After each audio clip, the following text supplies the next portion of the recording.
Kita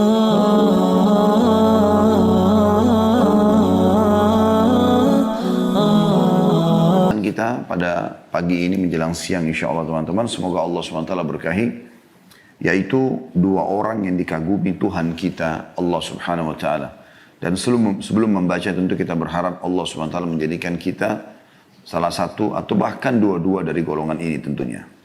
Saya akan bacakan dulu hadisnya, kemudian kita akan membedah insya Allah panjang lebar apa yang dibahas atau mutiara apa yang bisa kita ambil daripada hadis yang mulia ini.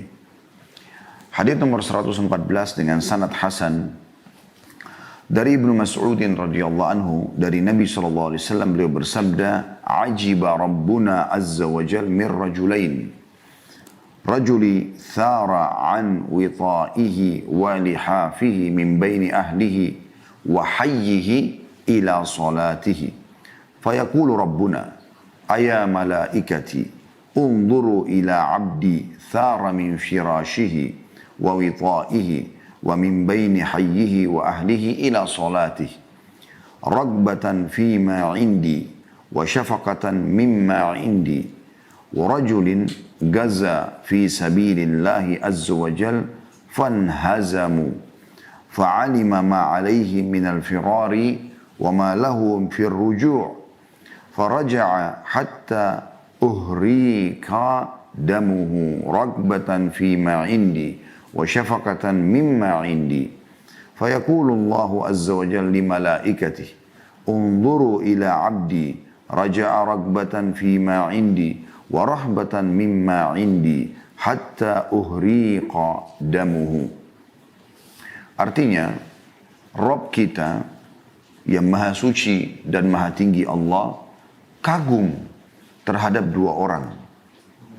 Oleh karena itu penulis memberikan judul dua orang yang dikagumi oleh Tuhan kita Allah Subhanahu Wa Taala. Diambil daripada potongan hadis ini, Rabb kita yang maha tinggi dan maha mulia, maha suci kagum terhadap dua orang.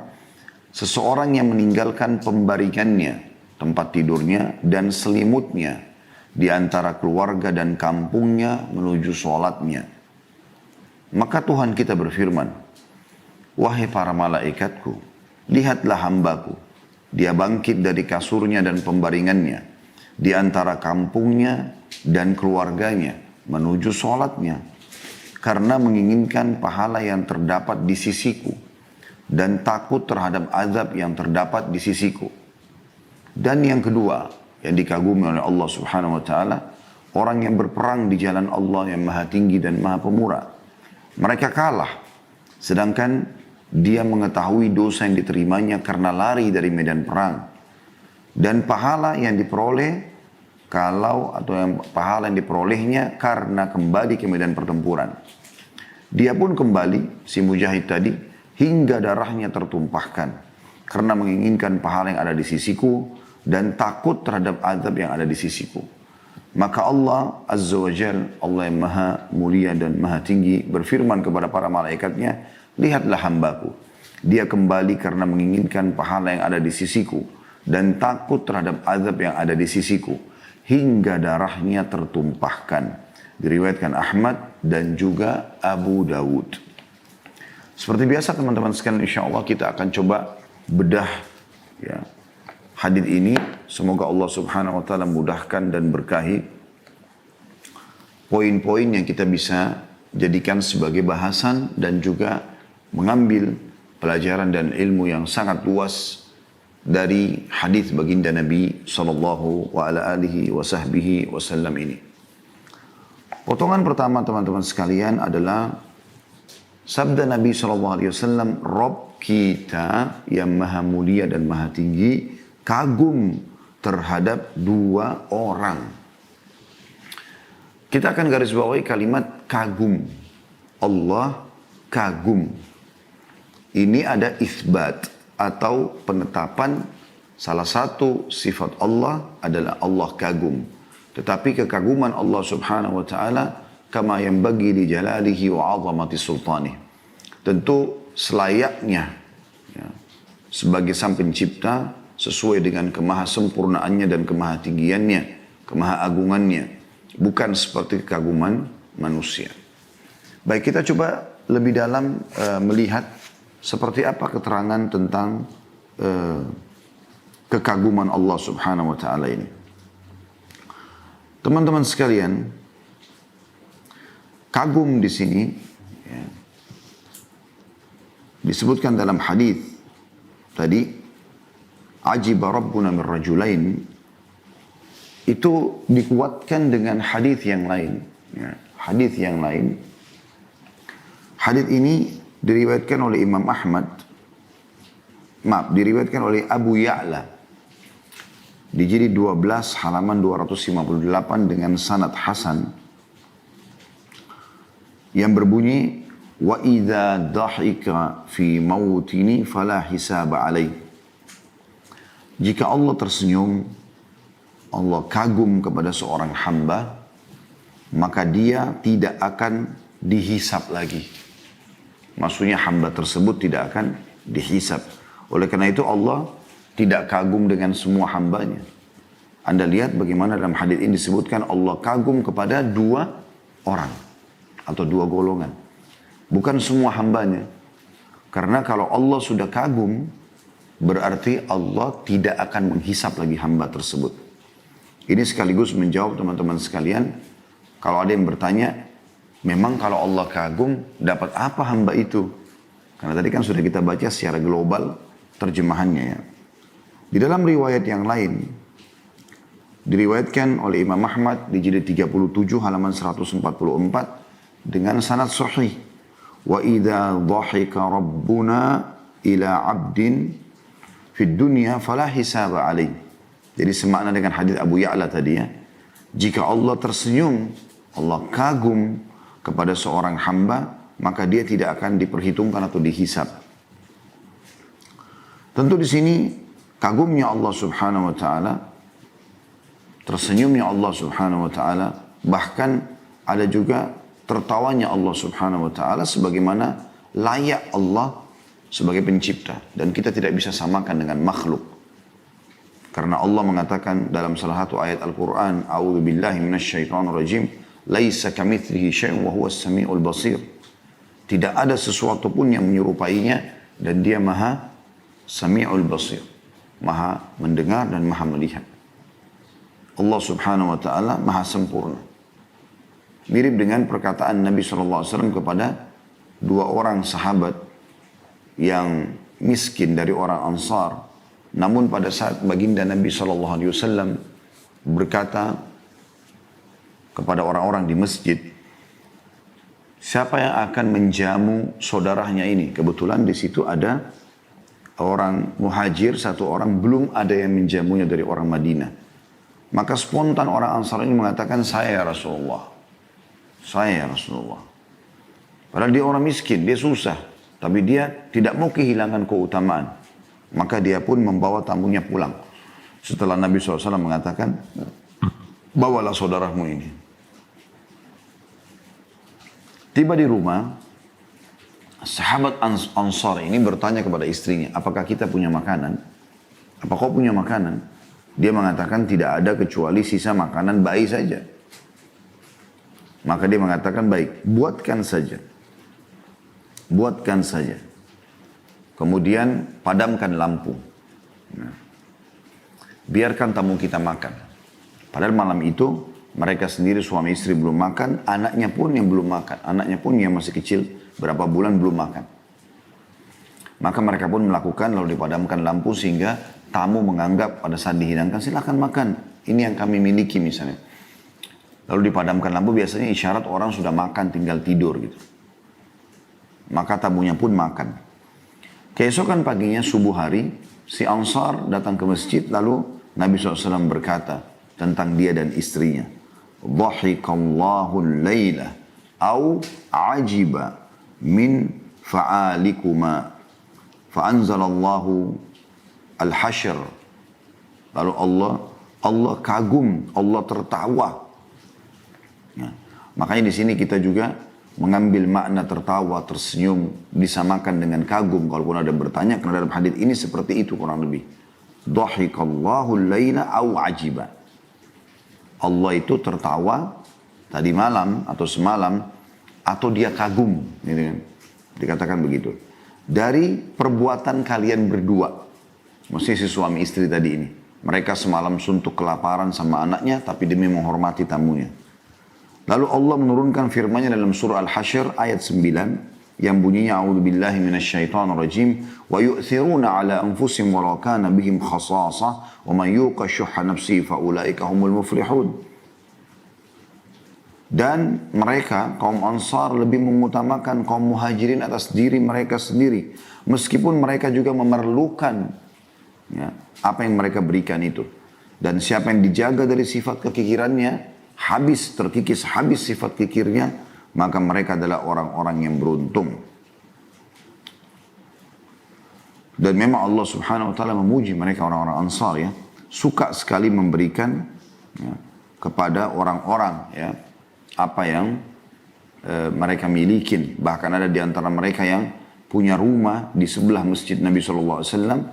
Lalu mereka berikan kepada orang-orang muhajir. Mereka pun pindah ke pinggiran Madinah. Anda bayangkan kalau di Jakarta Anda punya rumah di Menteng, kemudian Anda tinggalkan itu, ya. Anda tidak di situ, seperti itulah ya. Dan ini subhanallah satu hal yang luar biasa. Anda pindah ke Bekasi, Anda pindah ke Depok hanya untuk memberikan saudara Anda. Itu kan bukan hal yang mudah. Atau mungkin tidak usah kita bicara soal memberi makan tamu seperti ini misalnya dalam kondisi kelaparan. Mungkin ada banyak orang tua di rumah, seorang ayah atau seorang ibu, begitu ada makanan favoritnya lalu anaknya minta, dia bisa marah. Ini punya ayah, ini punya ibu, jangan sentuh itu. Bahkan mungkin kadang-kadang anaknya dipukul hanya karena makanan saja. Anda kalau punya sifat ithar, Allah suka dengan itu. Makanya Allah puji. Gitu kan?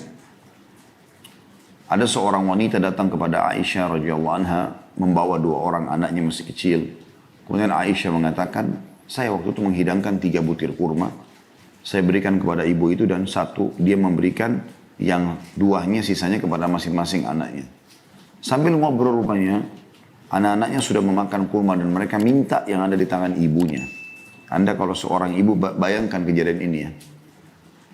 Anda lagi pengen makan kurma itu, mungkin kue lebaran, mungkin sepotong roti kesukaan, mungkin sepotong buah gitu kan. Lalu kemudian anak Anda tadi sudah makan. Mungkin Anda akan marah, kan tadi sudah nak, ini punya ibu kan juga mau makan, ayah juga mau makan misalnya. Tapi apa yang terjadi pada ibu ini berbeda. Aisyah pun mengatakan saya kagum dengan perbuatan ibu ini. Tiba-tiba tuh anaknya minta, dibagi 2 kurma itu dikasih kepada anaknya, padahal dia sendiri belum mencicipinya. Maka kata Aisyah, saya kagum dengan perbuatan ibu ini dan kemudian saya sampaikan kepada Nabi SAW pada saat Nabi masuk ke dalam rumah. Dan tamunya sudah pulang tentunya ya. Ya Rasulullah, begini tadi kejadiannya. Apa jawaban Nabi SAW?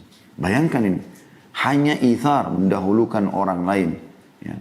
Maka dikatakan Nabi SAW perempuan itu ya, menjadi ahli surga atau akan menjadi ahli surga. Karena perbuatan ini membawa dia masuk ke dalam surga. Seperti itulah. Allah subhanahu wa ta'ala juga kagum dengan anak muda. Tentu di sini dalam hadis disebutkan 2 ya. Di dalam hadis yang lain riwayat Imam Ahmad, kata Nabi SAW, yu'jibu rabbuka min syabin laysat lahu sabwah. Sesungguhnya Tuhanmu atau Tuhan kalian kagum kepada anak muda yang tidak mengikuti sabwah. Dan sabwah artinya hawa nafsu yang cenderung pada perbuatan maksiat. Ya. Dia tidak ugal-ugalan, tidak ikutin seks bebas, minuman keras, coba ini, coba itu. Karena umumnya anak muda seperti itu. Tapi Allah kagum justru anak muda yang luar biasa. Mereka justru di masa mudanya hafal Al-Quran, di masa mudanya mereka sholat malam, di masa mudanya mereka bakti sama orang tua. Maka ini juga ada kalimat kagum, yu'jib. Seperti itulah. Ini pelajaran pertama daripada hadis kita. Kemudian teman-teman sekalian, kita akan masuk ke potongan yang kedua dari hadis. Allah kagum terhadap 2 orang. Yang pertama adalah seseorang yang meninggalkan pembaringannya dan selimutnya di antara keluarga dan kampungnya menuju sholatnya. Menuju sholatnya. Di sini teman-teman memiliki 2 makna. Bisa bermakna Dia bangun pada saat dia lagi enak-enaknya tidur, di atas tempat tidurnya yang empuk, apalagi kayak zaman kita sekarang di udara yang sejuk, dinginnya AC, ada istri di sebelah, ya, yang mungkin bisa melayani dia setiap saat, gitu kan. Justru dia bangun untuk mengerjakan sholat malam. Ini berarti dia bangun meninggalkan ranjangnya, sementara keluarganya ada di situ, lagi tidur, istrinya maksudnya, gitu kan. Mungkin kalau perempuan suaminya, gitu kan, yang bisa dia nikmati biologis bersama-sama. Dan kampungnya maksudnya, sementara seluruh kondisi kampungnya juga lagi tertidur sebagaimana pasangannya. Ini makna yang pertama. Makna yang kedua adalah juga sama, dia terbangun meninggalkan keluarganya, tempat tidurnya, selimutnya. Kemudian dia juga meninggalkan atau melewati perkampungannya menuju ke masjid di sholat subuh. Jadi bisa berbicara tentang keutamaan sholat malam di rumah atau keutamaan sholat di masjid. Seperti itu kurang lebih. Jadi makna di sini di antara keluarganya dan kampungnya. Bisa bermakna tadi adalah dia bangun di rumahnya saja dia sholat malam. Jadi dia tinggalkan ranjang istrinya, ranjang suaminya untuk sholat malam. Sementara pasangannya lagi istirahat tidur, lagi enak-enaknya tidur, dan orang kampungnya pun begitu. Lagi senyap semuanya. Atau bisa bermakna dia meninggalkan ranjangnya dan juga perkampungan dan melewati perkampungan-perkampungan atau rumah-rumah yang di perkampungan itu menuju ke masjid untuk sholat. Kurang lebih seperti itu. Kita akan bahas dulu teman-teman sekalian tentang masalah pasangan yang bangun di malam hari. Ya, pasangan yang bangun di malam hari. Dan ini bagian daripada agama kita. Hanya saja dianjurkan agar pada saat Anda bangun sholat malam, ajak pasangan Anda. Bangunkan dia supaya Anda selain mendapatkan keutamaan sholat malam, Anda juga akan mendapatkan doa Nabi SAW, mendapatkan rahmat. Renungi hadisnya, di mana Rasulullah SAW dalam hadis An-Nasa'i dengan sanad sahih bersabda, rahimallahu rajulan qama minal laili fasalla wa ayqadha imra'atahu fasallat fa in abat rasya fi wajhiha al-ma' rahimallahu imra'atan qamat minal laili fasallat wa ayqadhat zawjaha fasalla fa in aba rasyat fi wajhihi al-ma'. Semoga Allah senantiasa merahmati seorang laki-laki atau suami yang bangun di waktu malam lalu sholat, dan ia pun membangunkan istrinya, lalu istrinya juga ikut sholat. Di sini rahmat Allah Subhanahu Wa Taala datang kepada dia, selain memang sudah punya keutamaan sholat malamnya dan sepertiga malamnya kalau di sepertiga malamnya, tapi khusus mengajak pasangan sholat ini dapat doa rahmat. Ayo sholat yuk, kita ajak. Apalagi kalau pasangannya ikut sholat, dia juga dapat pahalanya. Bila istrinya tidak mau bangun, ia percikkan sedikit air ke wajahnya. Maksudnya untuk menghilangkan kantuknya. Begitu juga sebaliknya, kata Nabi SAW, semoga Allah merahmati seorang perempuan atau istri yang bangun di waktu malam, lalu ia sholat. Dan ia pun membangunkan suaminya. Bila suaminya enggan untuk bangun, ia pun memercikkan air ke wajahnya. Nah, berarti ini memang ada anjuran untuk bangun sholat malam dan menjadikannya sebagai program dalam rumah tangga. Seperti itulah, program dalam rumah tangga, saling membangunkan. Ya. Di sini perlu digarisbawahi, ada sebuah poin penting sekali, walaupun bukan sesuatu yang sangat besar, tetapi faedahnya luar biasa, yaitu potongan sabda Nabi SAW, semoga Allah merahmati seorang laki-laki yang bangun di waktu malam lalu sholat. Perhatikan, lalu sholat. Artinya dia wudu, kemudian dia sholat. Mungkin dia sholat 2 rakaat dulu misalnya. Ya. Dan setelah itu ia pun membangunkan istrinya. Dan istrinya ikut sholat. Jadi bisa bermakna membangunkan pasangan pada saat selesai wudhu, bangunkan pasangan untuk sholat sama-sama yuk gitu loh ya. Kemudian dia sholat. Kalau pasangannya bangun, alhamdulillah. Kalau tidak, dia sholat, kemudian dia percikan air di wajahnya. Atau dia bangun, dia sholat dulu 2 rakaat. Ya. Setelah dia sholat, kemudian dia bangunkan keluarganya. Ayo ikut sholat yuk, misalnya. Tapi dia udah ada sholat yang dia kerjakan gitu kan. Supaya pada saat dia ajak pasangannya sholat, memang dianya sendiri sudah mengerjakan itu. Sehingga dia masuk juga dalam hukum yang lain, yaitu memanggil orang lain mengerjakan sementara dia sudah mempraktekkannya. Ini sendiri punya hukum syar'i di sini. Ya. Dan ini kepekaan dalam memahaminya tentu teman-teman sekalian. Jadi memang dia mengamalkan dulu baru kemudian dia membangunkan pasangannya. Juga bisa bermakna, dan ini juga masuk dalam makna hadis adalah dia bangun sholat malam, kemudian dia bangunkan keluarganya. Ayo sholat yuk. Misalnya belum mau bangun. Dia sholat dulu. 2 rakaat salam, dia bangun lagi. Ayo sholat yuk. Belum mau bangun. Dia sholat lagi kembali. Kalau dia sudah bangunkan bolak-balik tidak mau, dipercikkanlah air di wajahnya. Seperti itulah. Dan percikan air ini, kata para ulama atau sebagian ulama, dilakukan pada saat sudah dibangunkan ya, berulang kali dan dia tidak mau.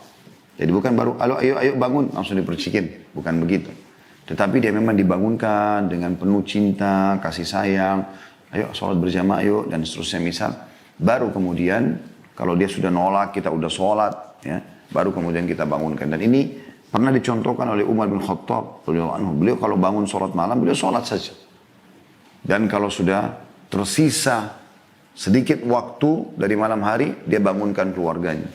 Bangunkan istrinya, bangunkan anaknya, suruh sholat. Lalu beliau membaca firman Allah subhanahu wa ta'ala. A'udzu billahi minasyaitonir rajim wa'mur ahlaka bis-shalati wastabir 'alaiha la nas'aluka rizqa nahnu narzuquk wal aqibatu littaqwa. Artinya perintahkanlah keluargamu untuk sholat ya, dan bersabarlah dalam menjaga sholat itu. Kami tidak pernah meminta balasan kepada kalian ya. Tapi kami yang memberikan rezeki kepada kalian kata Allah, atau kami memberikan balasan kepada kalian, dan kesudahan itu pasti bagi orang-orang yang bertakwa ya. Tentu keutamaan sholat malam sudah tidak asing lagi teman-teman sekalian. Bagaimana Allah subhanahu wa ta'ala memang memuji keutamaan orang yang sholat. Ya. Orang yang sholat. Ya. Kemudian juga bisa bermakna sholat ke masjid tadi ya. Ini punya keutamaan tersendiri. Karena tadi salah satu makna yang keduanya adalah dia meninggalkan ranjang keluarganya. Kemudian dia jalan di antara rumah-rumah di kampungnya menuju ke masjid. Tentu ini menjaga sholat adalah bagian daripada perintah agama kita. Perintah agama kita. Saya menyebutkan di sini tentang keutamaan sholat. Yang pertama, sholat itu bisa mencegah pelakunya dari perbuatan keji dan mungkar. Artinya, rutinnya kita mengerjakan sholat wajib ataupun sunnah bisa menjadi tameng yang paling kuat menjauhkan kita dari perbuatan keji dan mungkar, perbuatan dosa dan maksiat. Sebagaimana Allah berfirman dalam surah Al-Ankabut, ya. Surah nomor 29, ayat 45. A'udzu billahi minasyaitonir rajim. Utlu ma uhiya ilaika minal kitabi wa aqimis shalah. Inna salata tanha 'anil fahsya'i wal munkar wa la dzikrullahi akbar wallahu ya'lamu ma tasna'un. Yang artinya, bacalah apa yang telah diwahyukan kepadamu, yaitu Alkitab atau Al-Quran. Dan dirikanlah sholat. Sesungguhnya sholat itu mencegah dari perbuatan-perbuatan keji dan mungkar. Perbuatan yang Allah tidak sukai. Dan sungguhnya mengingat Allah, maksudnya sholat, adalah lebih besar keutamanya dari ibadah-ibadah yang lain. Dan Allah mengetahui apa yang kamu kerjakan. Yang kedua, sholat merupakan amalan terbaik setelah 2 kalimat syahadat. Berdasarkan hadits Abdullah bin Mas'ud radhiyallahu anhu, beliau berkata, Sa'altu Rasulullah sallallahu alaihi wasallam ayyul amali afdal? Qala as-salatu li waqtiha. Qala qultu thumma ay? Qala birrul walidain. Qala qultu thumma ay? Qala al-jihadu fi sabilillah. Aku pernah bertanya kepada Rasulullah SAW, amal apa yang paling afdal, yang paling besar pahalanya? Maka Nabi SAW menyebutkan yang pertama, yang paling afdal, yang paling Allah cintai, paling besar pahalanya, salat tepat waktu. Kemudian aku berkata, apalagi ya Rasulullah setelah itu? Beliau mengatakan bakti kepada kedua orang tua. Lalu aku berkata lagi, lalu apalagi ya Rasulullah? Maka Nabi SAW mengatakan jihad ke jalan Allah atau di jalan Allah. Salat ini teman-teman sekalian, di keutamaan yang selanjutnya adalah bisa membersihkan segala macam dosa-dosa. Jadi bisa mencegah dari kemungkaran, bisa juga membersihkan segala macam dosa.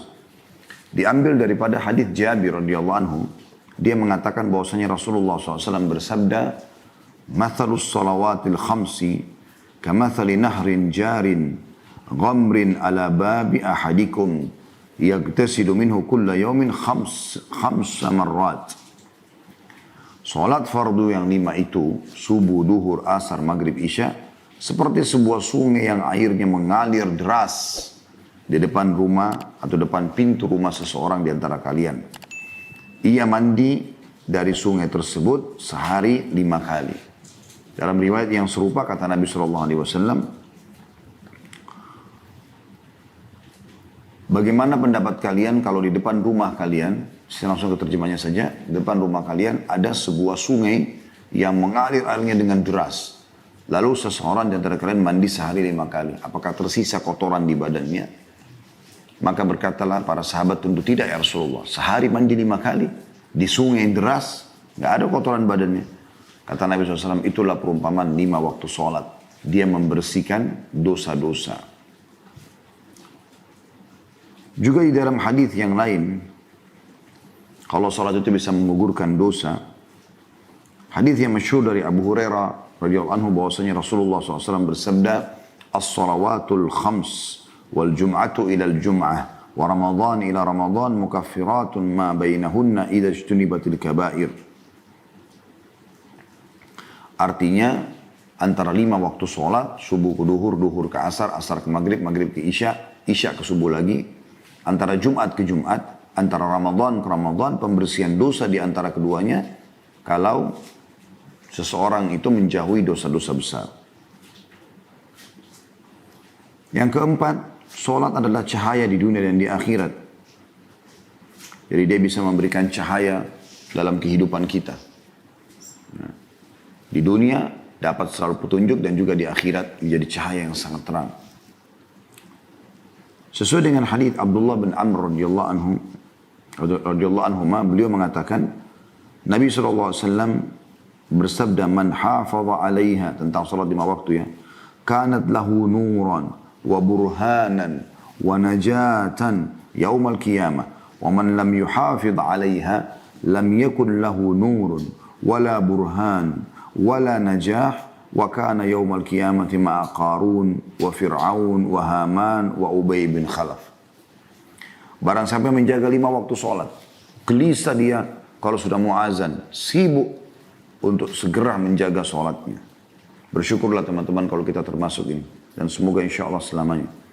Maka sholat itu akan menjadi cahaya dalam kehidupannya, bukti dan keselamatan baginya, bukti tentang keimanannya dan keselamatan baginya pada hari kiamat. Karena kita sudah tahu awal amal dihisab hari kiamat adalah sholat. Kalau dia bagus maka beruntunglah dia, kalau dia buruk maka rugilah dia.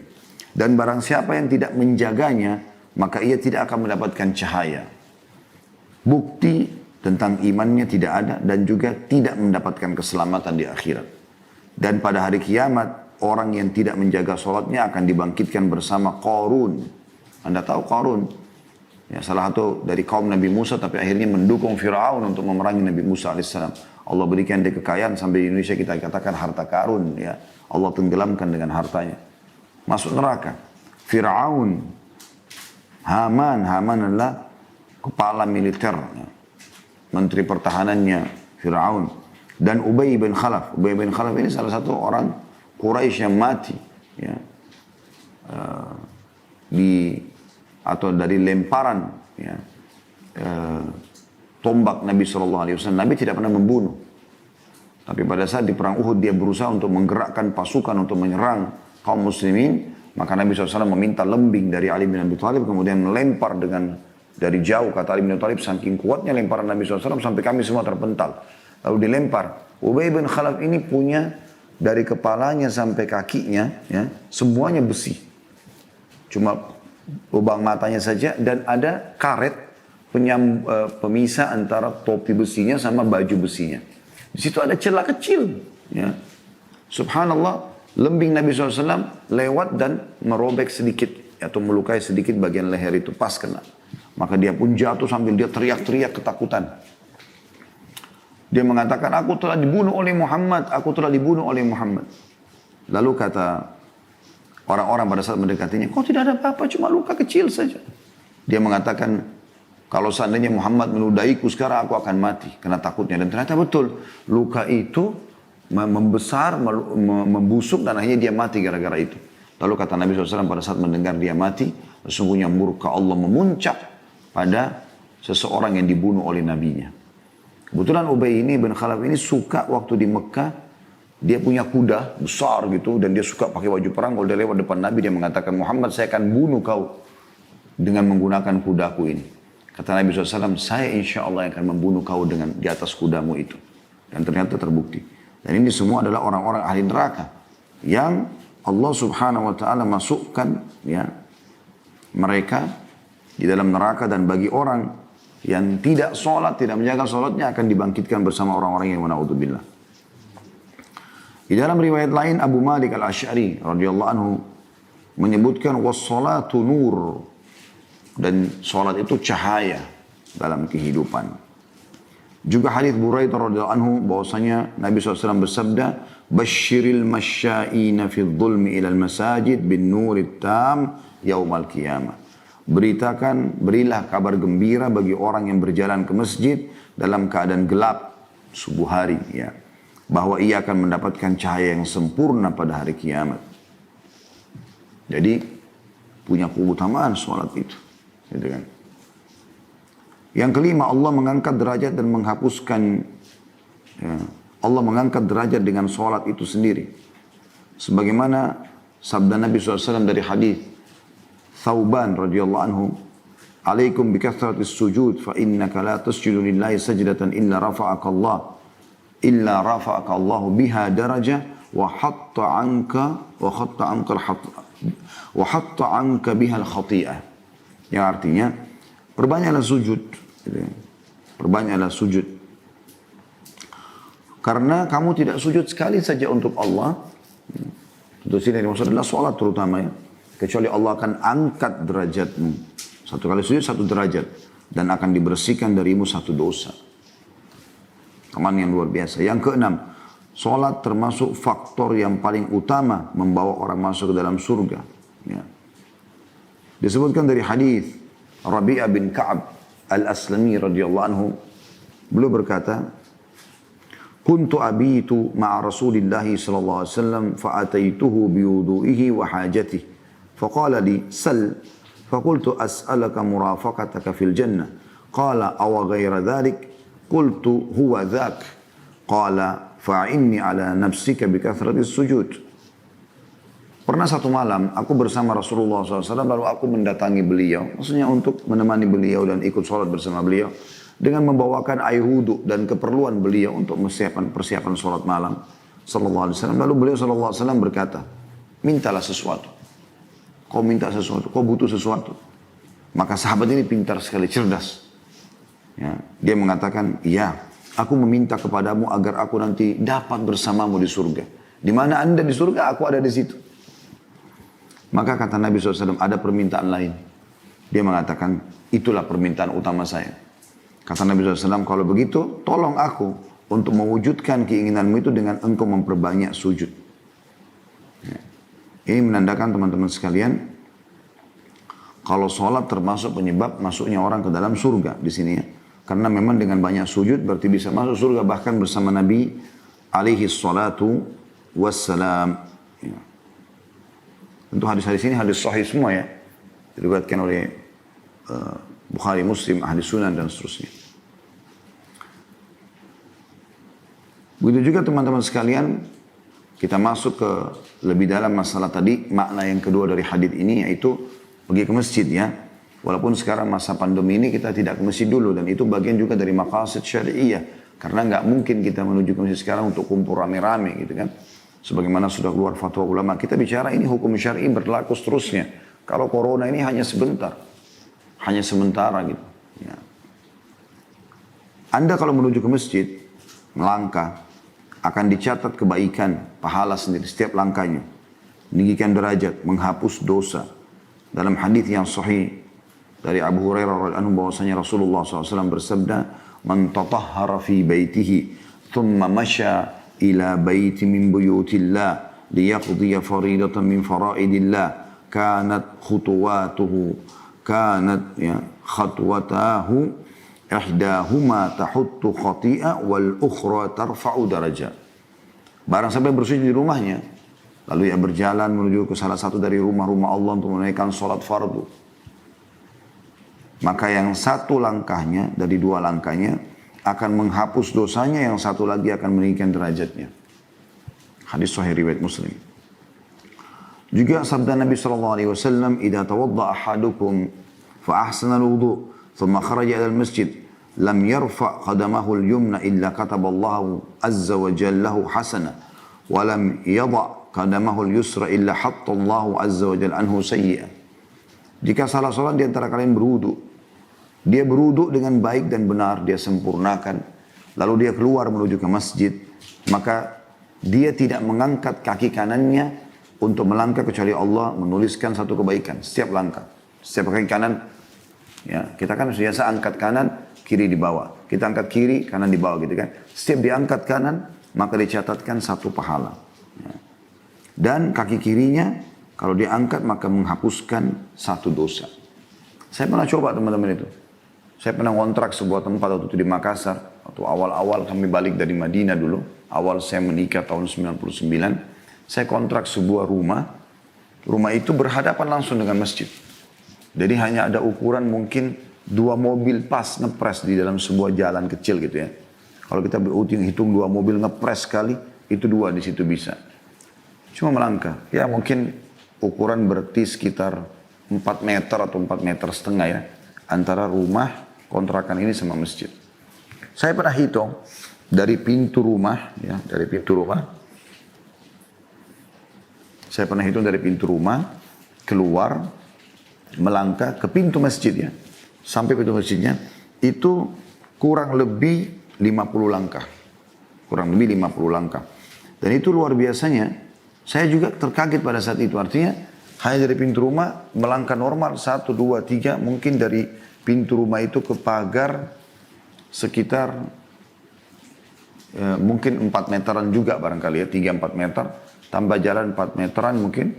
Kemudian dari itu sudah masuk pagar masjid. Sampai ke pintu masjidnya juga mungkin kena naik tangga gitu kan. Mungkin 4 meteran juga mungkin. Itu subhanallah sudah 50 langkah. Saya berpikir 50 langkah ini berarti ada 25 derajat, 25 peninggian derajat, 25 pahala, 25 juga pengampunan dosa. Kalau kita gabungkan semua hadis ini, gitu kan. Juga dalam hadis yang lain, dan ini kita bisa masukkan dalam keutamaan yang ke-8 sebenarnya. Jadi orang yang pergi masjid itu seperti dia sedang berjalan di surga. Sebenarnya hadis ini bisa masuk ke dalam keutamaan tadi, atau ya keutamaan, salah satu keutamaan yang kita sebutkan itu yang masuk ke dalam surga ya. Tapi di sini kalau kita sendirikan maka dia seperti memang Allah jadikan dia tamu di surga gitu kan. Kata Nabi SAW dari hadis Abu Hurairah radhiyallahu anhu, "Man ghada ila al-masjid wa raha a'adda Allahu lahu nazlatan minal jannati kullama ghada aw raha." Dia akan dapat istana di surga lah. Kalau kita poin 8 ini akan mendapatkan istana di surga setiap kali dia pergi, setiap kali dia pulang. Barang siapa pergi ke masjid di waktu pagi dan sore hari, maka Allah akan menyiapkan untuknya hidangan dari surga setiap kali ia pergi pagi dan sore hari. Ya.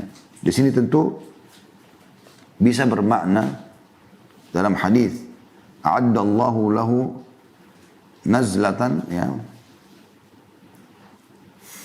Itu bisa bermakna sesuatu yang dipersiapkan untuk tamu ketika tamu itu datang.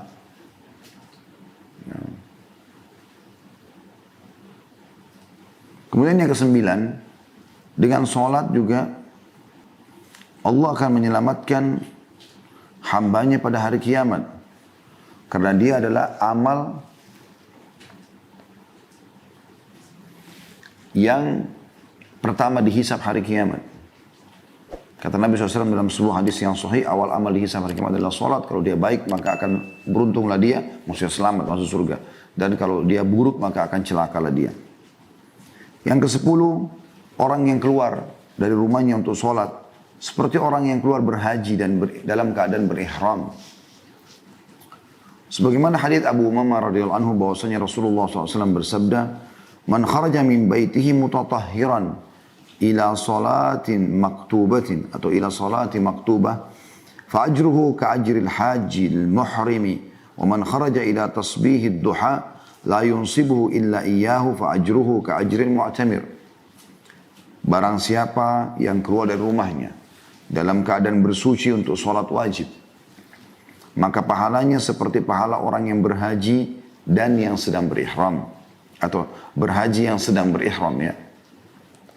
Barang siapa yang keluar untuk menunaikan sholat duha, ia tidak merasakan lelah kecuali karena melaksanakan sholat tersebut, maka pahalanya seperti orang umroh. Ini keutamaan tersendiri lagi. Gitu kan. Juga dalam hadis yang lain, kalau ada orang yang terbiasa, ini keutamaan yang ke-11, kalau ada orang yang pergi ke masjid, terbiasa dia sholat berjamaah di masjid. Kemudian dia mendapatkan sholat sudah selesai. Padahal dia sangat semangat ingin supaya tidak ketinggalan sholat. Allah berikan dia pahala jemaah yang pertama. Sesuai dengan hadis Abu Hurairah radhiyallahu anhu, bahwasanya Rasulullah SAW bersabda, "Man tawadda fa ahsana al-wudu, thumma raha fa wajada an-nas qad sallu, a'tahu Allah azza wa jalla mithla ajri man sallaha wa hadaraha la yang mithla ajri man sallaha wa hadaraha la yanqusu dzalika min ujurihim syai'a." Barang siapa yang berwudu dengan baik dan sempurna, dia sempurna wudunya, kemudian dia berangkat menuju untuk sholat berjamaah, namun dia mendapati orang-orang sudah selesai menunaikan sholat, maka Allah memberinya pahala orang ikut dan menghadiri sholat jamaah tersebut yang awal tadi. Ini tanpa mengurangi pahala orang-orang yang ikut berjamaah tadi.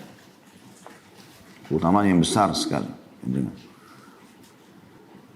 Kita akan masuk insya Allah ke faedah yang selanjutnya, ya, yaitu potongan yang ketiga dari hadisnya. Maka Allah, saya ulangi hadisnya dari awal, Rabb kita Azza wa Jal kagum terhadap dua orang. Sudah kita jelaskan faedah pertama tentang sifat kagumnya Allah Subhanahu wa Ta'ala kepada atau terhadap dua orang. Yang pertama, seseorang yang meninggalkan pembaringannya dan selimutnya di antara keluarganya dan kampungnya menuju sholat. Dan ini faedah yang kedua yang sudah kita jelaskan. Kita ambil faedah yang ketiga, yaitu maka Tuhan kita berfirman. Maka Tuhan kita berfirman. Di sini teman-teman sekalian ada isbat sifat kalamnya Allah.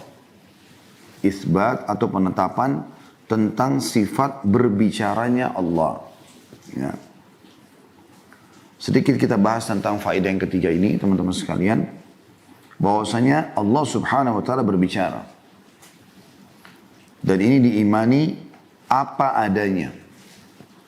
Karena memang Allah Subhanahu wa Ta'ala menyebutkan hal tersebut ya, di dalam banyak ayat-ayatnya.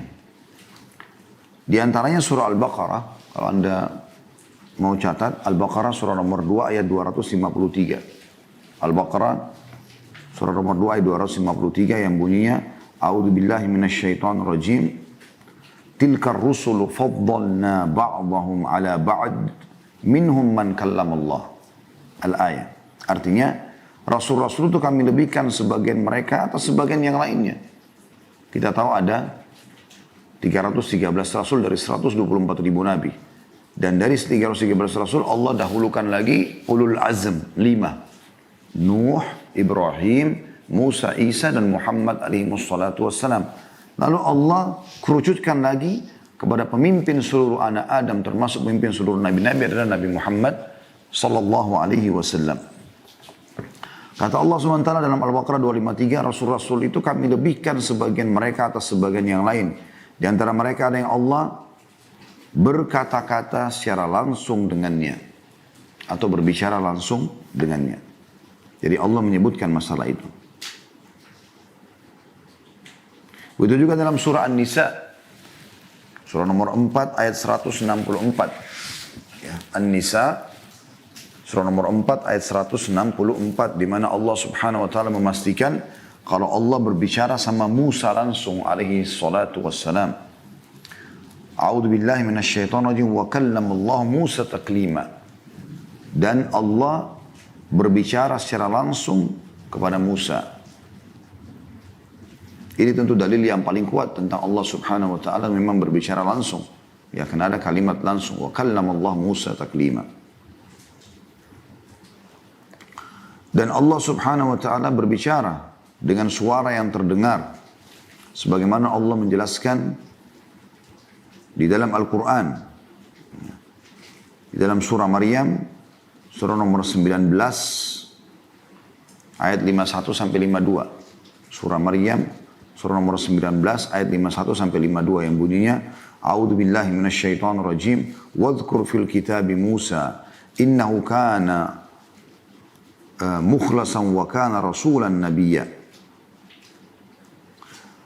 wa nadainahu min janibit turil aymani wa qarrabnahu najiyya, yang artinya ceritakan hai Muhammad kepada mereka kisah tentang Musa dalam Alkitab atau dalam Al-Quran. Sesungguhnya ia adalah seorang nabi yang dipilih dan seorang rasul dan juga nabi, dan kami telah memanggilnya dari sebuah atau sebelah kanan gunung Tur, dan kami telah mendekatkannya kepada kami di waktu dia munajat kepada kami. Di sini firman Allah SWT dan kami memanggilnya, ya, wa nadainahu, ya, dan kami memanggilnya dari sebelah kanan gunung. Ya. Ini memanggil di sini bahasa Arabnya adalah an-nida, dan Syekh Islam Ibnu Taimiyah rahimahullah berkata, nida dalam bahasa Arab, ya, adalah suara yang tinggi ataupun keras. Istilah nida tidak dipergunakan pada sesuatu yang tidak ada suaranya, baik hakiki maupun kiasannya. Jika nida adalah jenis suara dalam kurung atau suara yang keras, ya, dalam penjelasan para Ibnu Taimiyah, maka sesuatu yang menunjukkan kepada jenis otomatis menunjukkan jenis tersebut, atau maksudnya pasti berarti ada suara di sini. Diambil dari Majmu' Fatawa jilid 6 halaman 531. Ibnu Taimiyah juga berkata rahimahullah, Allah Azza wa Jalla telah memberitakan nida atau panggilannya kepada para hambanya dalam Al-Quran pada 10 tempat lebih. Dan nida itu tidak terjadi kecuali dengan suara berdasarkan kesepakatan ahli bahasa dan seluruh manusia. Bisa lihat Minhajus Sunnah jilid 5 halaman 423. Dan tentang pembicaraan Allah Subhanahu wa taala dengan suara yang didengar juga disebutkan dalam hadis-hadis yang sahih, di antaranya hadis Abu Sa'id Al-Khudri radhiyallahu anhu yang sahih. Beliau berkata bahwasanya Rasulullah sallallahu alaihi wasallam bersabda, ya, yaqulullahu azza wa jalla yaumal qiyamah ya Adam yaqulu labbaika rabbana wa sa'daik fayunada bisawt Inna Allah ya'muruka an tukhrija min dhurriyyatika ba'than ila an-nar. Qala ya Rabbi, wa ma ba'thun nar? Qala min kulli alfin, ya, mi'atin wa tis'atun wa tis'in. Yang artinya, kata Nabi SAW, Allah akan berfirman pada hari kiamat, hai Adam, menyerunya. Adam menjawab, aku menemu panggilanmu dan seluruh, ya, kebahagiaan dari sisimu. Kemudian Adam dipanggil dengan satu suara, sungguhnya Allah memerintahkanmu untuk mengirimkan sebagian anak cucumu menuju ke neraka. Maka Adam berkata, wahai Rabbku, apakah kiriman ke neraka itu atau berapa jumlah mereka? Allah menjawab, untuk setiap 1000 orang 999. Di sini tentu hadits Bukhari ya. Dan ini ada keterangannya. Waktu itu para sahabat sempat kaget dan mengatakan, atau pada saat itu orang-orang pada bingung ya. Dari 1000 orang 999 ya, masuk ke neraka, cuma satu yang selamat. Maka orang semua ketakutan gitu. Berarti tidak selamat kecuali cuma dari 1001 saja. Maka Nabi SAW mengatakan, terimalah berita gembira, karena sesungguhnya yang 999 itu dari Ya'juj Ma'juj. Yang 999 dari Ya'juj dan Ma'juj. Dan satu itu dari kalian. Karena memang Ya'juj Ma'juj ini ada bahasan sendiri ya. Mereka memang kaum yang sangat banyak, berlipat ganda dari jumlah kita. Ini kalau teman-teman mau lebih jauh bisa ikuti ceramah kami tentang tanda-tanda hari kiamat. Karena ini bahasannya panjang ya. Sekarang sudah menjelang sekitar hampir jam 12. Nah kita imani teman-teman sekalian sifat kalamnya Allah SWT ini. Sebagaimana Allah sebutkan dalam Al-Quran dalam surah Asy-Syura. Surah nomor 42 ayat 11. Ini selalu jadi standar. Ayat ini dalam sama nama dan sifat Allah dan tidak boleh dialihkan. A'udzu billahi minasyaitonir rajim. Laisa kamitslihi syai' wa huwas samiul basir. Tidak ada satupun yang serupa dengan dia dan dialah yang maha mendengar lagi maha melihat. Lagi maha melihat. Selanjutnya teman-teman sekalian pelajaran yang kita ambil setelah sifat kalamnya Allah. Tadi kagum adalah pelajaran pertama. Kemudian tentang sholat malam dan sholat di masjid, keutamaan yang kedua. Kemudian yang ketiga adalah Allah Tuhan kita berfirman atau berkalam. Kita sudah isbatkan nama atau salah satu sifat Allah kalam dengan dalil-dalilnya. Yang keempat adalah maka Tuhan kita berfirman, wahai para malaikatku. Ya, jadi firman Allah SWT, wahai para malaikatku. Dari ini menguatkan lagi sifat kalamnya Allah. Karena Allah menggunakan di sini wahai para malaikatku. Allah ya, memanggil dan menyuruh mereka. Dan ini isbat juga atau penetapan tentang iman kepada malaikat. Iman kepada malaikat ini teman-teman sekalian adalah bagian daripada agama kita. Bahkan rukun iman kita yang kedua. Ya. Makanya Jibril AS pernah datang kepada Nabi SAW di hadis yang masyhur. Riwayat Bukhari.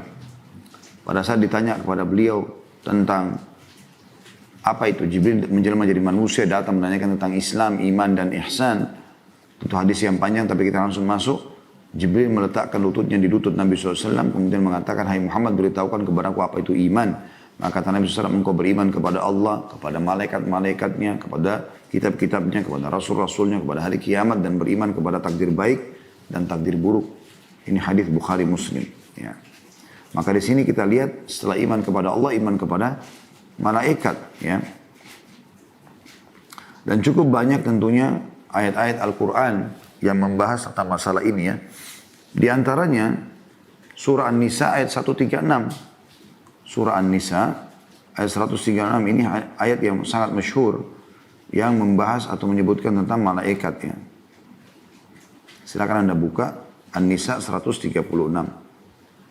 A'udzu billahi minasyaitonir rajim. Ya ayyuhalladzina amanu aminu billahi wa rasulihi wal kitabil ladzi nazzala ala rasulihi wal kitabil ladzi anzala min qabl. Wa man yakfur billahi wa malaikatihi wa kutubihi wa rusulihi wal yawmil akhir faqad dhalla dhalalan ba'ida. Wahai orang-orang yang beriman, tetaplah beriman kepada Allah. Kalau sudah iman, maka pertahankan sampai mati. Juga kepada Rasulnya Muhammad SAW. Dan kepada kitab yang Allah turunkan, Al-Quran. Kepada kitab yang Allah turunkan kepada Rasulnya, artinya Al-Quran, serta kitab yang Allah turunkan sebelumnya. Taurat, Injil, ya. Kita yakin pernah turun, gitu kan. Tidak diterapkan lagi syariatnya. Sekarang sudah dihapus oleh Al-Quran. Barang siapa yang kafir kepada Allah, kepada malaikat-malaikatnya, kepada kitab-kitabnya, rasul-rasulnya, dan hari kemudian, tidak yakin ada kiamat, maka sungguhnya orang itu telah sesat sejauh-jauhnya, kata Allah. Jadi jelas sekali bagaimana ya, disebutkan di sini dalam surah An-Nisa 136 tentang wajibnya beriman kepada para malaikat. Ya. Syekh Shalih bin Abdul Aziz Al-Syekh hafizahullah, beliau mengatakan batas minimal iman kepada malaikat adalah keimanan bahwasanya Allah menciptakan makhluk yang bernama malaikat. Mereka adalah hamba-hamba Allah yang senantiasa taat kepadanya. Mereka merupakan makhluk yang diatur sehingga tidak berhak diibadahi sama sekali. Di antara mereka ada malaikat yang ditugasi untuk menyampaikan wahyu kepada Nabi. Diambil daripada buku Syarah Al-Arabin Nabawi yang ditulis oleh beliau Syekh Shalih Al-Syekh. Gitu kan. Dan kalau teman-teman mau lebih jauh mendengarkan atau membaca tentang malaikat tentu banyak sekali. Ya. Tetapi ada surah-surah khusus memang di mana ya Allah Subhanahu Wa Taala sebutkan tentang malaikat itu. Seperti misal, Anda bisa coba buka surah nomor 77 dalam Al-Quran. Ya. Di situ memang Allah sebutkan namanya Al-Mursalat, surah Al-Mursalat. Surah nomor 77. Dan itu teman-teman sekalian artinya malaikat-malaikat yang diutus. Surah Al-Mursalat surah nomor 77 ada 50 ayat. Kita baca ayat-ayat pertamanya. A'udzu billahi minasyaitonir rajim. Bismillahirrahmanirrahim. Wal mursalati urfa. Dan malaikat-malaikat yang diutus untuk membawa kebaikan. Jadi memang Allah SWT sebutkan mereka. Malaikat-malaikat yang diutus untuk membawa kebaikan. Membawa membagi rezeki, menurunkan hujan dan seterusnya. Ayat keduanya. Fal'asifati asfa. Dan malaikat-malaikat yang terbang dengan kencangnya. Karena memang mereka diciptakan punya sayap. 2, ya, 3 dan 4. Dan yang paling besar adalah Jibril AS memiliki 600 ekor sayap. Ayat 3-nya. Wan-nashirati nashra. Dan malaikat-malaikat yang menyebarkan rahmat Tuhannya dengan seluas-luasnya. Kemudian yang keempat. Fal-fariqati farqa. Dan malaikat-malaikat yang membedakan antara hak dan batil dengan sejelas-jelasnya. Jadi kalau seseorang bisa menipu temannya, atasannya, ya, pasangan hidupnya, maka malaikat tidak bisa. Malaikat bisa membedakan mana yang benar, mana yang salah. Allah berikan mereka ya, ilmu itu. Ayat 5-nya, fal mulkiyati dzikra. Dan malaikat-malaikat yang menyampaikan wahyu. Ini 5 ayat pertama disebutkan tentang mereka. Kemudian teman-teman bisa buka juga surah nomor 79. 2 surah setelah itu ya. Surah An-Nazi'at. Atau malaikat-malaikat yang mencabut nyawa. Allah menyebutkan di ayat pertamanya, A'udzubillahi minasyaitonirrajim, surah nomor 79, Wan-Nazi'ati gharqa. Demi malaikat-malaikat yang mencabut nyawa dengan keras. Ini khusus untuk orang-orang kafir. Wa na'udzubillah. Ayat keduanya, Wan-Nashitati nashta. Dan malaikat-malaikat yang mencabut nyawa dengan lemah lembut. Ini khusus untuk orang-orang beriman. Dan insya Allah kita termasuk ini. Ayat 3-nya, Was-sabihati sabha. Dan malaikat-malaikat yang turun dari langit dengan cepat. Jadi kecepatan mereka luar biasa. Karena mereka diciptakan juga dari cahaya. Dan Allah berikan mereka kelebihan itu. Yang ayat 4-nya, Fas-sabiqati sabqa. Dan malaikat-malaikat yang mendahului dengan kencang. Dan ayat 5-nya ini yang perlu kita garis bawahi. Ya. Atau diantaranya kita garis bawahi adalah Fal mudabbirati amra. Dan malaikat-malaikat yang bertugas mengatur urusan dunia. Ya, seperti misalnya mengatur populasi manusia, tumbuh-tumbuhan, hewan-hewan, mengatur lautan, sungai, hutan-hutan, segala macam, kadar udara, kadar air, kadar api dan segala macam hal. Nah, ini kita wajib mengimaninya. Ya, wajib mengimaninya. Ini pelajaran yang keempat, ya. Lalu Allah, saya ulangi dari awal, Rabb kita Azza wa Jal kagum terhadap 2 orang. Yang pertama, seseorang yang meninggalkan pembaringannya dan selimutnya di antara keluarga dan kampungnya menuju sholatnya. Maka Tuhan kita berfirman, wahai para malaikatku. Lalu Allah berfirman kepada mereka, lihatlah hambaku. Dia bangkit dari kasurnya dan pembaringannya di antara kampungnya dan keluarganya menuju sholatnya. Sudah kita jelaskan tadi ini maknanya. Karena menginginkan pahala yang terdapat di sisiku dan takut terhadap azab yang terdapat di sisiku. Dan ini konsep dasar ibadah ya bagi kaum muslim, yaitu mereka berada di antara 2 ini. Menginginkan pahala dan takut dari azab. Ya. Mengharap sekali masuk surga dan takut juga masuk neraka. Sehingga dia selalu maksimal dalam ibadah, dia juga maksimal dalam menjauhi neraka. Maksimal ibadah agar masuk surga, maksimal juga takut karena hati-hati jangan sampai masuk ke dalam api neraka. Ini yang Allah SWT gabungkan di sini. Jadi kalau mau dapat keutamanya harus menggabungkan dua hal ini. Dan ini yang biasa disebut dengan khauf dan roja. Khauf dan roja ini salah satu konsep dasar yang harus difahami oleh setiap muslim. Makanya dikatakan, kata Allah Subhanahu wa taala di sini, ya. Lihatlah hambaku ini, dia bangkit dari kasurnya dan pembaringannya di antara kampungnya dan keluarganya menuju sholatnya. Karena menginginkan pahala yang terdapat di sisiku. Mau ngejar keutamaan sholat itu agar masuk surga. Dan sisi yang lain, takut terhadap adab yang ada di sisiku. Ini yang sudah kita sebutkan tentunya ya. Kemudian kita masuk teman-teman sekalian. Faedah yang kelima ya, yang kita bisa ambil adalah orang yang kedua. Orang yang kedua adalah orang yang berperang di jalan Allah Azza wa Jal. Lalu mereka kalah. Berperang tapi kalah. Gitu kan. Apa yang harus dilakukan sekarang orang kalah ini? Orang biasanya kalah mundur. Gitu kan. Melarikan diri misalnya. Tapi perhatikan di sini. Orang yang Allah kagumi ini justru orang-orang yang berperang di jalan Allah.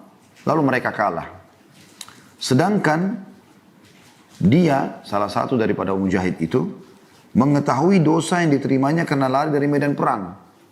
Kita tahu tidak boleh lari dari medan perang. Nanti akan saya jelaskan insya Allah itu. Dari satu sisi dia tahu kalau dia lari, ini ada bagian daripada dosa besar. Bahkan dapat murkanya Allah. Sisi yang lain, dan dia tahu pahala yang diperoleh karena kembali ke medan perang. Boleh terus lagi kembali medan perang walaupun dia sendiri lawan musuh. Dia bisa mati syahid, bisa masuk surga. Ya, atau Allah janjikan kemenangan. Tidak ada kata kalah bagi seorang muslim. Kalau dia terbunuh, dia mati syahid, berarti dia beruntung, itu target utamanya. Atau dia menang. Maka dia pun akhirnya memilih untuk kembali ke medan perang. Walaupun dia sendirian. Sampai darahnya tertumpahkan. Apakah dia luka atau dia sampai terbunuh mati syahid. Karena menginginkan pahala yang ada di sisiku. Dan takut terhadap azab yang ada di sisiku. Maka Allah Azza wa Jalla berfirman kepada para malaikatnya, lihatlah hambaku. Dia kembali karena menginginkan pahala yang ada di sisiku dan takut terhadap azab yang ada di sisiku. Hingga darahnya tertumpahkan. Dan sudah kita jelaskan tadi teman-teman sekalian, berarti dia tidak akan dihisap lagi pada hari kiamat. Karena kalau Allah kagum berarti tidak akan dihisap lagi pada hari kiamat. Itu yang dimaksudkan. Dulu teman-teman semua poin ini kalau kita mau bahas, ini panjang sekali ya. Seperti iman kepada malaikat, itu panjang sekali bahasannya. Teman-teman bisa kembali juga ke kajian kitab Minhajul Muslim yang sudah kami bedah insya Allah di YouTube. Dan mungkin tentu Anda ikutin asatidzah lain mungkin yang jauh lebih sempurna daripada saya penjelasannya insya Allah. Tentang masalah malaikat, Anda baca kitab-kitab kalau mengerti bahasa Arab, Anda bisa baca bagaimana keagungan makhluk Allah SWT yang satu ini. Itu sudah kita jelaskan panjang lebar insya Allah di bahasan Minhajul Muslim, dan mungkin sekali lagi Anda bisa dapatkan dari para asatidzah yang lain. Di sini teman-teman ada disebutkan tentang masalah keutamaan jihad. Ya. Keutamaan jihad, nanti akan kita bahas dan kita tutup dengan ini ya. Namun sebelumnya saya perlu jelaskan dulu tentang tadi ya.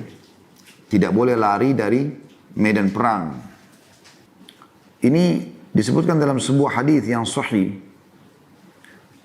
Yang sudah masyhur sekali, hadis Bukhari ya. Melalui Abu Hurairah radhiyallahu anhu bahwasanya Nabi SAW bersabda, "Ijtanibus sab'al mubiqat." Jauhilah kalian, jangan sampai kalian terjerumus ke dalam 7 dosa yang membinasakan. Kalau ya Rasulullah mahun, maka para sahabat dengan semangat bertanya, apa itu ya Rasulullah? Ini bahaya benar nih. 7 dosa Nabi tentukan 7 yang membinasakan. Maka kata Nabi SAW, asyirku billah. Yang pertama, syirik kepada Allah. Menyekutukan Allah SWT. Yang kedua was-sihr, yang menjadi penyihir ataupun minta untuk dilaksanakan sihir itu, orang yang datang kepada penyihir. Yang ketiga, wa qatlun nafs allati haramallahu illa bil haqq, membunuh jiwa yang Allah haramkan. Yang keempat, wa aklu riba, memakan harta riba. Yang kelima, wa aklu malal yatim, memakan harta anak yatim. Yang keenam, wa tawalli yawmaz zahf, ini saksi bahasan kita, dan lari dari medan perang ya. Lalu kemudian yang ketujuh, wa qadhful muhsanatil mu'minatil ghafilat, menuduh wanita muslimah yang baik-baik ya, lagi terjaga berzina. Hadis masyhur riwayat Bukhari Muslim ya. Di sini saksi bahasan kita teman-teman sekalian adalah lari dari medan perang. 7 induk dosa yang membinasakan. Makanya di sini Allah Subhanahu wa taala mengatakan pada saat pasukan muslim itu kalah, maka ada di antara mujahid itu yang tiba-tiba terfikir dan menyadari bahayanya dosa kalau dia justru meninggalkan medan perang. Lari. Bagian daripada dosa besar karena tidak ada sifat pengecut dalam Islam. Sampai terbunuh pun tidak ada masalah bagi dia. Nah itu yang dia kejar, mati syahid gitu. Sementara juga dia tahu pahala kalau dia kembali. Maksudnya kalau dia berjihad. Maka perlu kita menjelaskan tentang masalah jihad ini. Teman-teman sekalian kita tutup dengan ini tentunya insya Allah. Masalah jihad ini adalah bagian daripada agama kita. Di zaman kita sekarang ini kadang-kadang dijadikan sebagai bahan sensitif orang kalau bahas jihad. Jadi ada orang yang mengatakan jihad itu kalau dibahas seperti garis keras gitu kan. Sehingga gak perlu dibahas. Bahkan kalau perlu dihapus dari buku-buku fikih. Ini mustahil terjadi. Bagaimana kita menghapus banyaknya ayat-ayat Al-Quran yang menjelaskan tentang masalah jihad. Hadis-hadis Nabi SAW praktik dalam hidup beliau. Begitu juga ada orang yang terlalu ekstrim menggunakan bahasa. Tadi itu orang tidak mau sama sekali sehingga tidak ada jihad. Ada juga orang terlalu ekstrim menyalahfahami masalah jihad. Sehingga mereka tidak punya ilmu, tidak paham fikihnya, kemudian mereka lakukan kegiatan-kegiatan yang bisa merusak citra Islam seperti bom sana sini. Sehingga akhirnya mengatakan itu jihad, ini merusak citra jihad. Sementara kita berada di tengah-tengahnya. Perlu kita jelaskan yang benar seperti apa, karena ini adalah perang suci dalam Islam. Dikatakan dalam definisi jihad oleh para ulama, langsung saja secara terminologinya ya, atau istilahnya, yaitu muharabatul kuffar, wa huwa al-mughalabatu wal iftiragu ma fil wasa' wattaqa min qawlin aw fi'l.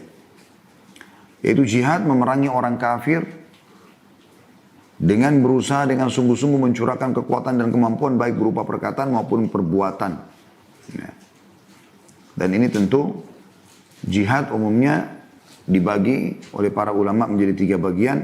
Ada jihad melawan musuh yang nyata, pergi ke medan perang sebagaimana Nabi SAW menuju ke Badr, memerangi kaum musyrikin, di perang Uhud, di perang Ahzab atau perang Khandaq, di perang Hunain, Fathi Makkah, Hunain, kemudian Tabuk, ya. Ini semua perang Khaybar. Ya. Ini semua adalah contoh-contoh dari Nabi SAW. Dan ini yang jadi saksi bahasan kita tentunya. Kemudian yang kedua adalah jihad melawan syaitan, dan yang ketiga jihad melawan hawa nafsu. Tapi kita akan fokus saja ke masalah yang pertama. Allah Subhanahu wa taala memerintahkan kita agar berjihad ya. Di dalam firman-Nya misalnya contoh dalam surah Al-Hajj surah nomor 22 ayat 78, A'udzubillahi minasyaitonirrajim wajahidu fillahi haqqa jihadi. Dan berjihadlah kalian di jalan Allah dengan sebenar-benar jihad. Juga di dalam Al-Quran surah At-Taubah surah nomor 9 ayat 41, A'udzubillahi minasyaitonirrajim infiru khifafan wa thiqalan wajahidu bi amwalikum wa anfusikum fi sabilillah dzalikum khairul lakum in kuntum ta'lamun. Artinya, berangkatlah kamu baik dalam keadaan rasa ringan maupun rasa berat dan berjihadlah dengan harta dan jiwamu di jalan Allah. Yang demikian itu adalah lebih baik bagimu jika kamu mengetahuinya. Tentu banyak dalilnya teman-teman sekalian, tapi saya akan sebutkan yang terakhir Al-Anfal. Waktu duhur sudah masuk.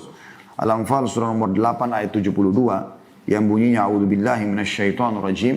Al-Anfal surah nomor 8 ayat 72. Innal ladzina amanu wa hajaru wa jahadu bi amwalihim wa anfusihim fi sabilillah wal ladzina awaw wa nasaru ulaika ba'duhum awliya'u ba'd wal ladzina amanu wa lam yuhajiru ma lakum min walayatin min syai'in hatta yuhajiru wa in istansarukum fid dini fa 'alaykumun nasru illa 'ala qaumin bainakum bainahum mitsaqan wallahu bima ta'maluna basir. Sesungguhnya orang-orang yang beriman dan berhijrah serta berjihad dengan harta dan jiwa mereka pada jalan Allah, dan orang-orang yang memberikan tempat kediaman dan memberi pertolongan kepada muhajirin ya, atau kepada orang-orang hijrah, mereka itu satu sama yang lain saling melindungi. Dan terhadap orang-orang yang beriman tetapi belum berhijrah, maka tidak ada kewajiban sedikit pun bagimu melindungi mereka sampai mereka berhijrah. Ini cerita tentang orang-orang Mekah yang belum hijrah ke Madinah. Yang sudah hijrah, tolong mereka. Yang belum hijrah, Allah mengatakan tidak perlu kalian bantu mereka. Tapi jika mereka meminta pertolongan kepadamu dalam urusan pembelaan agama, maka kamu wajib memberikan pertolongan kecuali terhadap kaum yang terikat perjanjian antara kamu dengan mereka. Dan Allah maha melihat apa yang kamu kerjakan. Ya.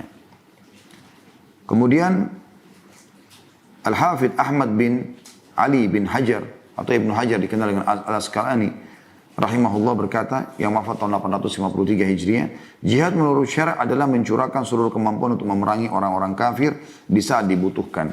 Dan tentu ini ada bahasan yang cukup panjang lebar berhubungan dengan masalah jihad. Seingat saya di salah satu bahasan kita sudah pernah bahas itu. Tentang masalah jihad ini di bahasan kita yang lalu-lalu. Intinya dan juga tidak asing lagi, sudah banyak sekali saya bahas di serial Sahabat. Teman-teman bisa kembali ke YouTube insya Allah, karena hampir semua sahabat yang kita bahas terlibat dalam peperangan bersama Nabi SAW. Dan kita selalu menyebutkan tentang keutamaan jihad, keutamaan mati syahid. Ya. Itu semua dalam Islam punya kemuliaan. Karena keterbatasan waktu saya tidak bisa membahas itu semuanya sekarang. Dan cukuplah kita jelaskan tadi bahwasanya dalam hadis ini dijelaskan faedah yang kita ambil, yaitu bagaimana kalau seseorang, Allah kagum dengan seseorang yang pergi berperang, kemudian dia kalah. Nah pada saat dia kalah, pilihannya orang kalah biasanya lari, supaya tidak ditawan atau dibunuh. Ternyata dia justru mengingat pada saat itu, kalau dia lari dari medan perang, dosanya besar. Kemudian kalau dia kembali, pahalanya besar. Maka dia pilih untuk kembali sampai dia terbunuh. Maka orang ini, Allah subhanahu wa ta'ala tidak akan hisab dia pada hari